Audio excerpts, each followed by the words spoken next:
نحمده ونستعينه ونستغفره ونعوذ بالله من شرور أنفسنا ومن سيئات أعمالنا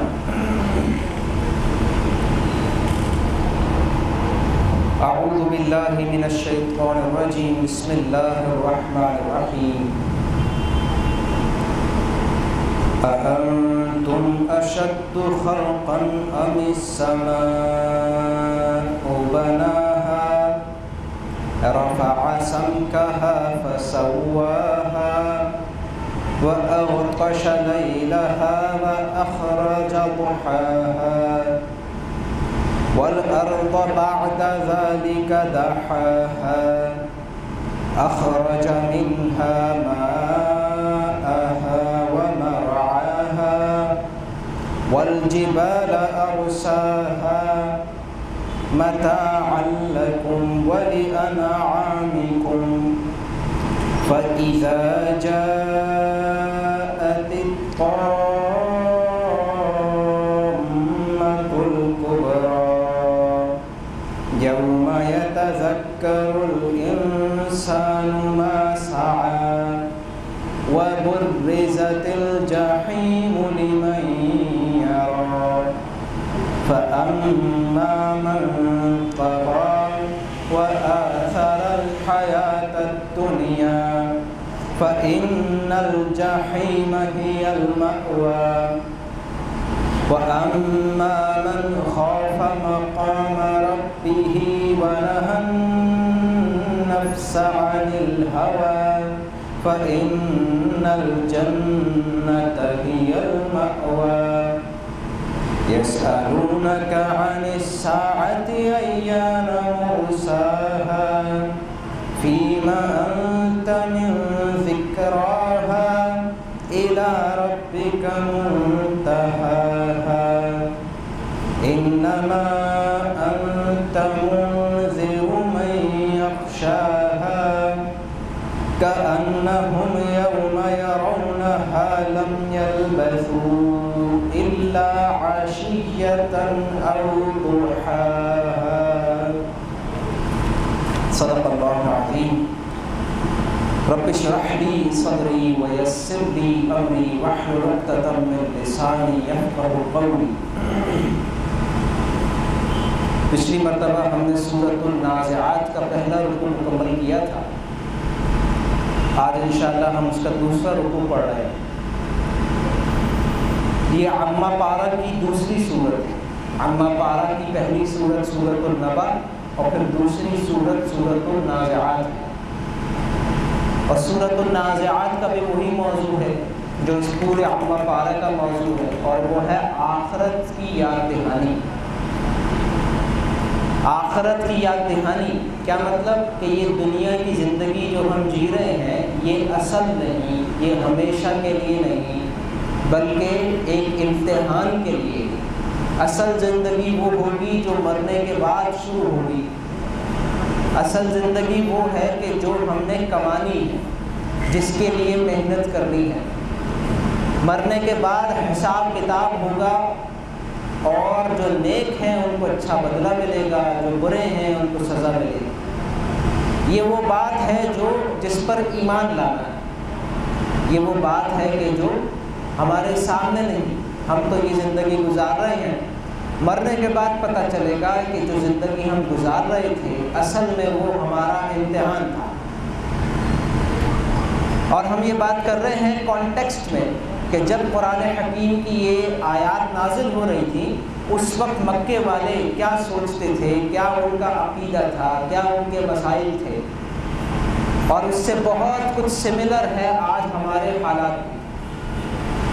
جو مکے والے تھے وہ ایک دینی معاشرہ تھا، ایک ایسا معاشرہ تھا جو اللہ کو مانتا تھا، جو اپنے آپ کو دین ابراہیمی پر کہتا تھا، اور عبادتیں بھی کرتے تھے. بہت ساری عبادتیں تھیں. کعبہ تھا تو حج بھی تھا، نماز بھی تھی، روزہ بھی تھا، صدقات بھی تھے، اور اس کے علاوہ شریعت بھی تھی.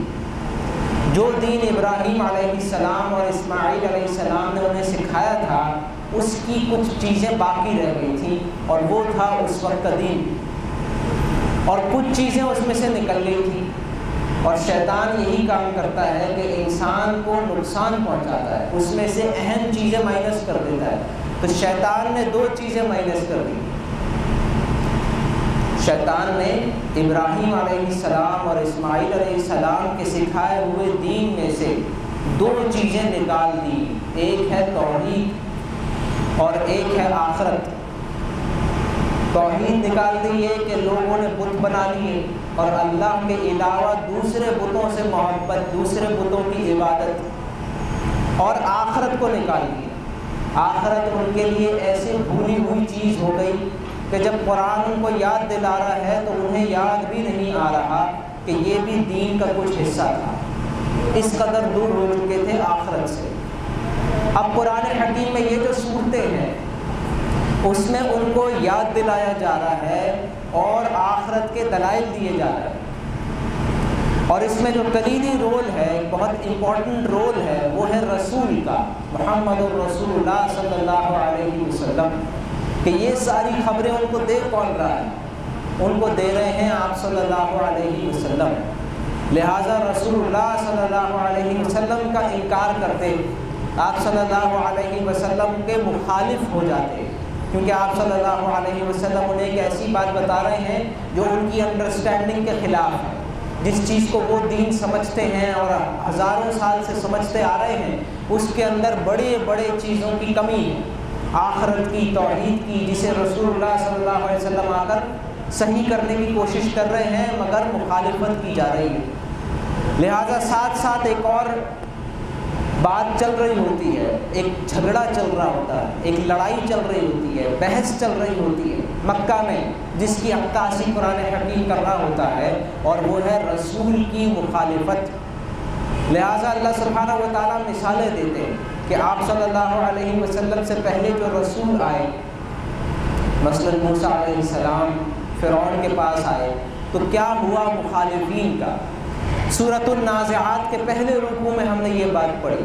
سب سے پہلے اللہ سبحانہ و تعالیٰ نے سورت کے شروع میں موت کا ذکر کیا کہ موت ہر انسان کو آنی ہے، لہٰذا اس پر غور کرو کہ موت کے بعد کیا ہے۔ اس کے بعد قیامت کا ذکر کیا کہ قیامت آئے گی، سب انسان سامنے حاضر ہو جائیں گے اور اپنی آنکھوں سے دیکھ لیں گے ان تمام چیزوں کو جن کی خبر محمد الرسول اللہ صلی اللہ علیہ وسلم دے رہے ہیں۔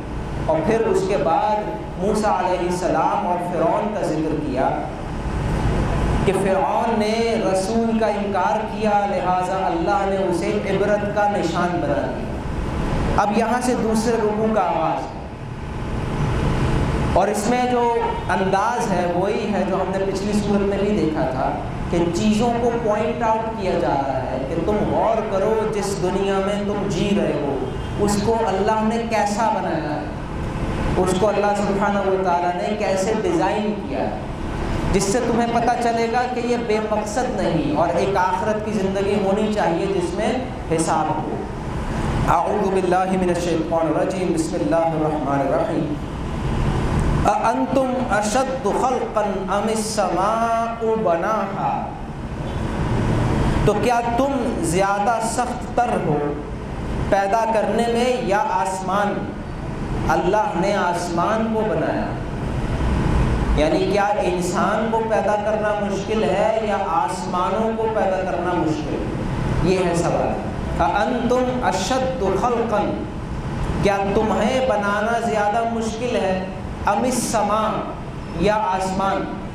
بناہا، اللہ نے اس کو بنا دیا، یعنی کیا پوائنٹ ہے؟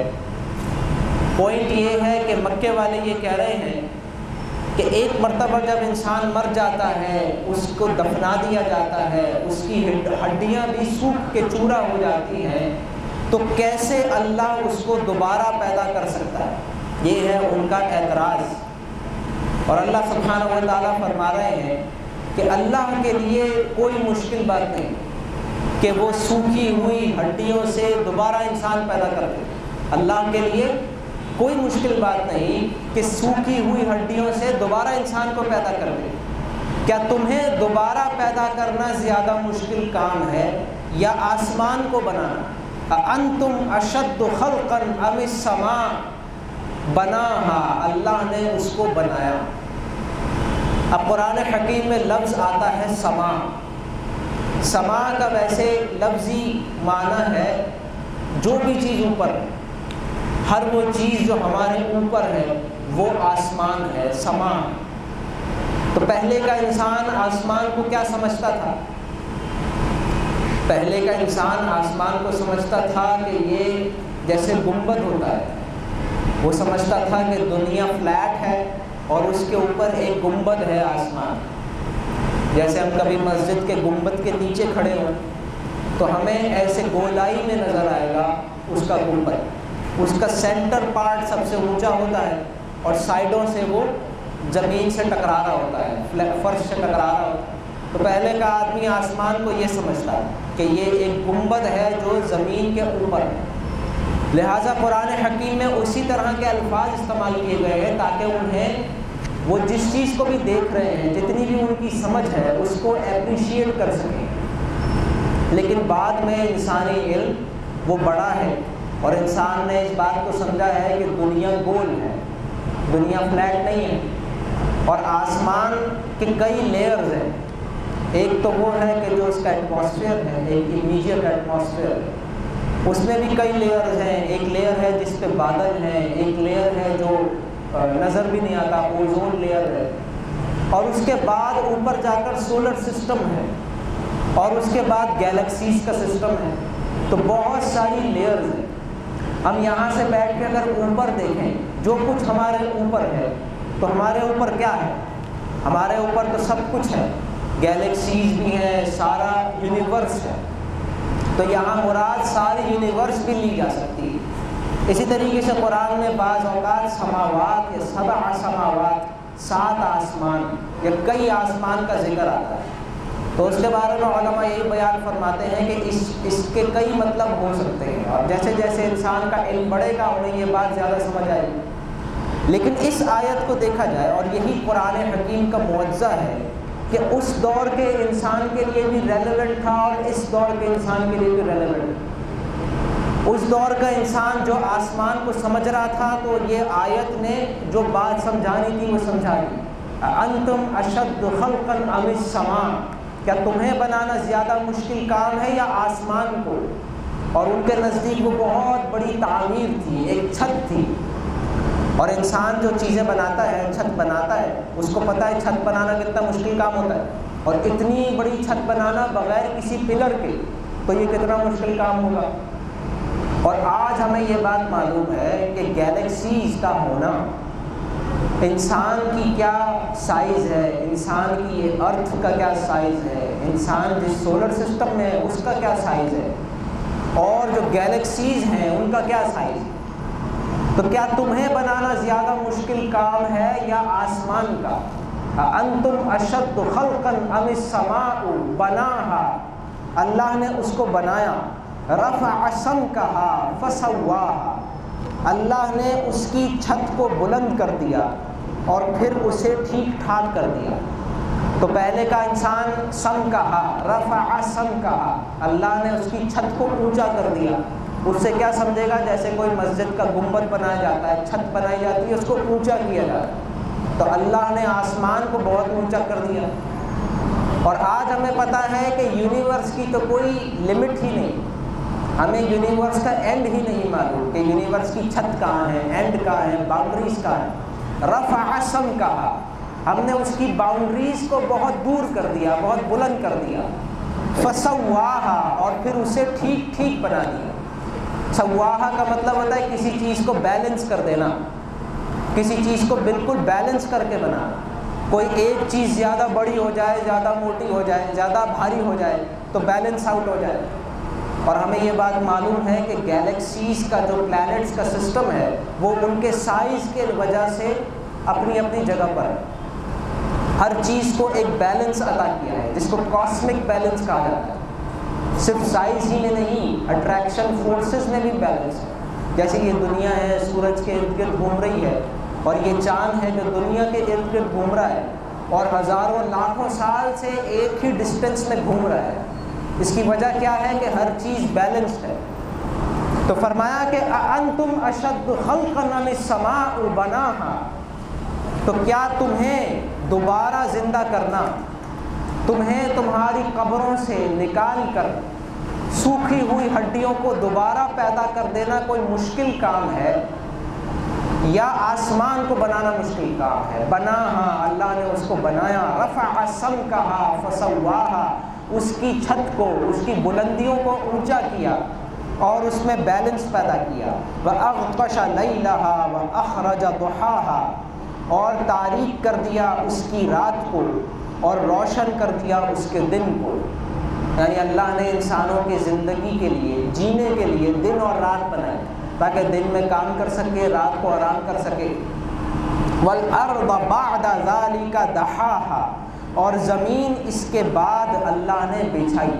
وَالْأَرْضَ بَعْدَ ذَلِكَ دَحَاهَا، قرآن حکیم میں اشارے ہیں کہ یہ یونیورس اور یہ دنیا کیسے بنی، کون سی چیز پہلے کون سی چیز بعد میں، اور اس میں یہ والی آیت اور سورہ حامیم السجدہ کی چند آیات بہت اہم ہیں پروسیسز کے لیے کہ جس پہ مزید تحقیق ہونی چاہیے کہ یہ دنیا اور یہ آسمان کی کریشن کے پروسیسز کیا تھے۔ بہرحال یہاں بتایا کہ وَالْأَرْضَ بَعْدَ ذَلِكَ دَحَاهَا، اور اس کے بعد زمین کو بچھا دیا۔ أَخْرَجَ مِنْهَا مَاءَهَا وَمَرْعَاهَا، اور اللہ نے نکالا زمین سے اس کا پانی اور چارہ، زمین سے پانی نکالا اور چارہ نکالا۔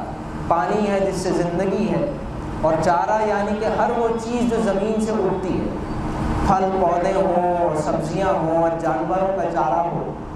وَالْأَرْضَ بَعْدَ ذَلِكَ دَحَاهَا أَخْرَجَ مِنْهَا مَاءَهَا وَمَرْعَاهَا وَالْجِبَالَ أَرْسَاهَا، اور اللہ نے پہاڑوں کو اس زمین میں گاڑ دیا، پہاڑوں کو زمین میں گاڑ دیا جیسے کیلوں کو گاڑا جاتا ہے۔ متاعا لکم ولانعامکم، یہ تمہارے لیے اور تمہارے چوپایوں کے لیے متاع ہے۔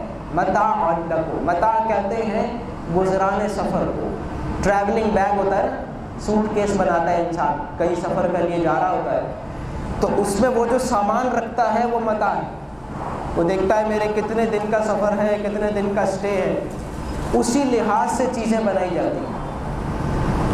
لہٰذا ہمیں اس زمین میں اللہ نے بھیجا ہے ایک چھوٹے سے وقت کے لیے، اس کے لیے یہ سب کچھ متاع ہے، آسمان، زمین، پانی، چارہ، کھانا، یہ سب کچھ زندگی گزارنے کے لیے ہے۔ فَإِذَا جَاءَتِ الطَّامَّةُ الْكُبْرَى، پھر جب آ جائے گی وہ بہت بڑی آفت۔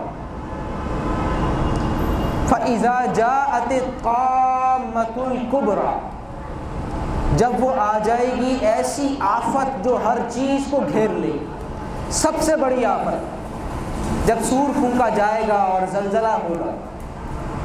اللہ سبحانہ و تعالیٰ ہماری حفاظت فرمائے، ابھی کچھ ہی ہوائیں چل رہی ہیں اور ہم پریشان ہیں، تو جب زلزلہ آئے گا اور سور پھونکا جائے گا اور پوری دنیا میں ایک ساتھ زلزلہ ہوگا، اور وہ ایسا ہوگا کہ یہ دنیا اس کے بعد سروائیو نہیں کر سکتی اپنی کرنٹ کنڈیشن، اس کا ذکر۔ فَإِذَا جَاءَتِ الطَّامَّةُ الْكُبْرَى، قامہ کہتے ہیں ایسی چیز کو جو تمام، جیسے ایک لفظ ہے تمام، اس سے بہت سملر ہے، کسی چیز کو پورے کو گھیر لینا۔ قامۃ الکبریٰ، بہت بڑی آفت۔ یوم یتذکر الانسان ما سعی، اس دن انسان یاد کرے گا، اس دن انسان یاد کرے گا ما سعی، کہ اس نے کیا کوششیں کی، اپنی اسٹرگل، ایک اسٹرگل کرتا ہے انسان اپنی پوری زندگی، ایک امنگ ہوتی ہے، ایک مقصد ہوتا ہے، وہ مقصد اس کو اپنے بستر سے اٹھاتا ہے، اٹھا کے کام کرواتا ہے، تکلیفیں آتی ہیں، تکلیفیں برداشت کرتا ہے اور وہ کام کرتا چلا جاتا ہے۔ جیسے ہماری اسٹوڈنٹ لائف میں ایگزامز ہوتے ہیں، ایگزامز کے ذہن میں رکھ کر ہم تیاری کرتے رہتے ہیں، دل نہیں چاہ رہا ہوتا پھر بھی کرتے ہیں، اور اپنی خواہشات کو چھوڑتے ہیں، کھیل کود کو چھوڑ کر بھی پڑھنے کے لیے بیٹھ رہے ہوتے ہیں۔ یہ ہوتا ہے محنت، کسی مقصد کے لیے محنت۔ تو اس دن انسان یاد کرے گا ما سعی، کس چیز کے لیے وہ بھاگتا رہا۔ جب قیامت کے دن انسان کھڑا ہوا ہوگا تو وہ اپنی پچھلی زندگی کو یاد کرے، رزلٹ ڈے، قیامت کا دن اصل میں رزلٹ ڈے ہے، جس دن نتیجہ نکلنا ہے، اور نتیجے والے دن کھڑا ہوتا ہے جب انسان تو یاد کرتا ہے اپنی زندگی کو، خاص طور پہ حسرت کہ میں نے تیاری نہیں کی۔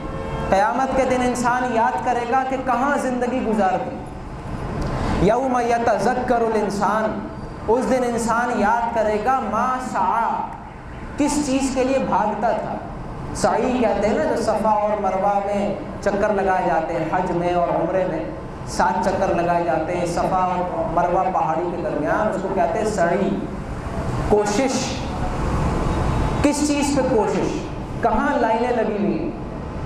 انسان غور کرے، کوئی نئی فلم آتی ہے تو لائنیں لگی ہوتی ہیں باہر، 2-2 گھنٹے لوگ لائن لگ کر کوئی چیز لیتے ہیں۔ اسی طریقے سے جھولوں میں لائن لگی ہوتی ہے، کہاں لائنیں لگی ہوئی ہیں، گھنٹوں انتظار کرنا کسی چیز کے لیے کھڑے ہو کر، کہاں انسان نے وقت گزار دیا۔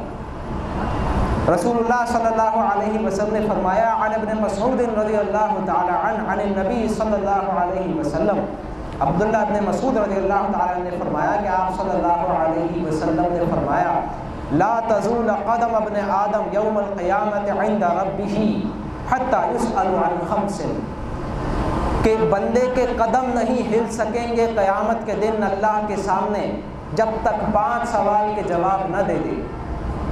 عن عمرہ فیما افناہ، کہ زندگی کہاں گزار دی، وعن شبابہ فیما ابلاہ، اور اپنی جوانی کے بارے میں کہ کہاں ضائع کر دی، وعن مالہ من این اکتسبہ وفیما انفقہ، اور اپنے مال کے بارے میں کہاں سے کمایا اور کہاں خرچ کیا، وماذا عمل فیما علم، اور جو علم اس تک پہنچ گیا تھا اس پر کتنا عمل کیا، جو پتہ چل گیا تھا اس پر کتنا عمل کیا، پتہ چل گیا کہ کیا جائز ہے کیا ناجائز ہے، کیا حرام ہے کیا حلال ہے، تو اس پر عمل کتنا ہے۔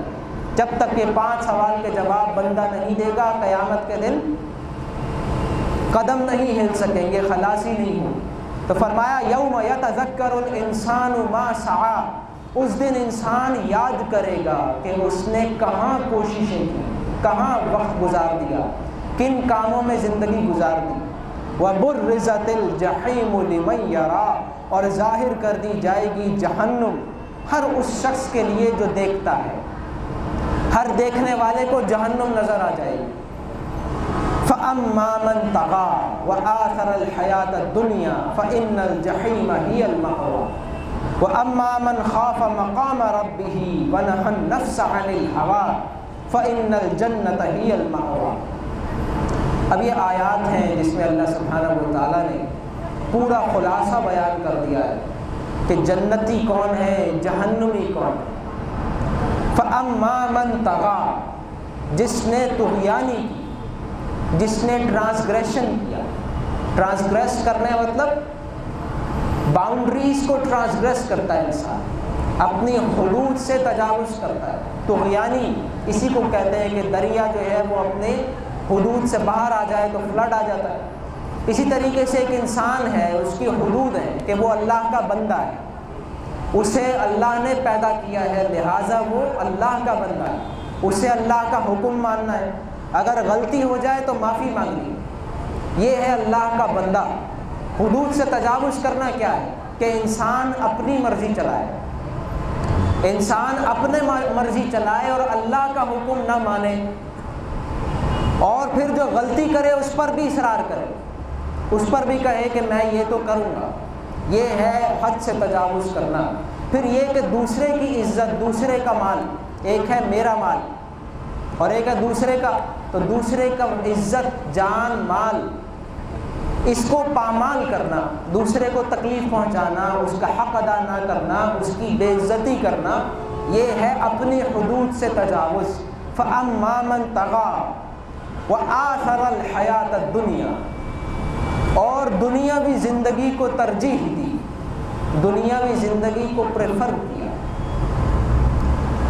کیا ہے؟ جس نے سرکشی کی، ٹرانسگریس کیا، طغیانی کی، اور دنیاوی زندگی کو ترجیح دی آخرت پر، دنیاوی زندگی کو ترجیح دی آخرت پر۔ کیا مطلب؟ کہ دنیا میں مزے کر لو، چاہے آخرت میں نقصان ہو جائے، اور دنیا کا نقصان نہیں ہونا چاہیے چاہے آخرت میں ہو جائے۔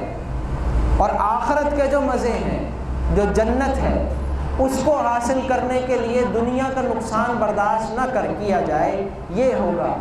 وآثر الحیات الدنیا، دنیاوی زندگی کو ترجیح دی۔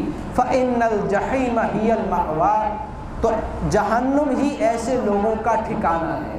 اللہ سبحانہ و تعالی ہمیں جہنم سے محفوظ رکھے، اللہ سبحانہ و تعالی ہمیں اپنے حدود میں رکھے، بندہ بن کے رکھے، اللہ کے احکامات مانے جائیں، اللہ کے سامنے پیش ہوا جائے، اپنے گناہوں پہ شرمندگی ہو اور دوسروں کے حقوق ادا کیے جائیں، اس کو کہیں گے اپنے حدود میں رہنا۔ اور آخرت کو ترجیح دی جائے دنیا پر، دنیا کا نقصان چاہے ہو جائے، آخرت کا نقصان نہیں ہونا چاہیے۔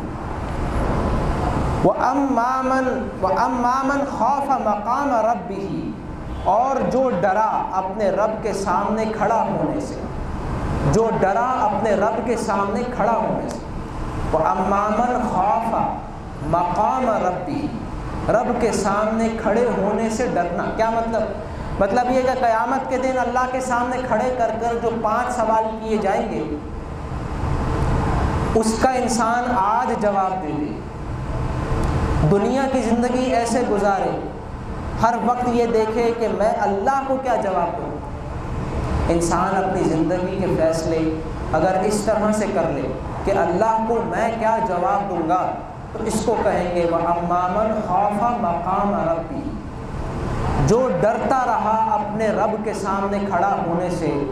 وَنَهَى النَّفْسَ عَنِ الْهَوَىٰ، اور اس نے روکے رکھا اپنے نفس کو خواہشات سے۔ وَنَهَى النَّفْسَ عَنِ الْهَوَىٰ، نہا کہتے ہیں منع کرنا، اسی سے اردو میں لفظ بنا ہے نہیں۔ وَنَهَى النَّفْسَ، اور روکا نفس کو، عَنِ الْهَوَىٰ، ہوا کا مطلب ہے خواہشات، روکا نفس کو خواہشات سے، یعنی ناجائز خواہشات۔ کون سی خواہشات ہیں جن سے روکنا ہے؟ جن سے اللہ نے منع کیا۔ اللہ نے آنکھیں دی ہیں، ان سے کوئی ایسی چیز نہ دیکھی جائے جو حرام ہو۔ کان دیے ہیں، ان سے گانے نہ سنے جائیں۔ زبان دی ہے تو اس سے کوئی ایسی چیز نہ کہی جائے کہ کسی کو تکلیف ہو یا کوئی گناہ کی بات ہو۔ اور کوئی ایسی لذت ہے کہ جو اس طرف راغب کر رہی ہے گناہ کی طرف، اس سے اپنے آپ کو روکا جائے۔ وَنَهَى النَّفْسَ عَنِ الْهَوَىٰ، تو کیا 2 باتیں ہیں؟ رب کے سامنے کھڑا ہونے سے ڈرا، وَأَمَّا مَنْ خَافَ مَقَامَ رَبِّهِ، وَنَهَى النَّفْسَ عَنِ الْهَوَىٰ، اور نفس کو روکا خواہشات سے۔ فَإِنَّ الْجَنَّةَ هِيَ الْمَأْوَىٰ، تو ایسے ہی لوگوں کے لیے جنت ہے جو ہمیشہ کے لیے ٹھکانہ ہے۔ اللہم رب اجعلنا منہم، اللہ سبحانہ و تعالی ہمیں ان میں شامل فرمائے۔ یسألونک عن الساعۃ ایان مرساہا، اے نبی یہ آپ سے قیامت کے بارے میں پوچھتے ہیں کہ کب آئے گی۔ قیامت کے بارے میں کیا پوچھتے ہیں؟ کہ کب آئے گی۔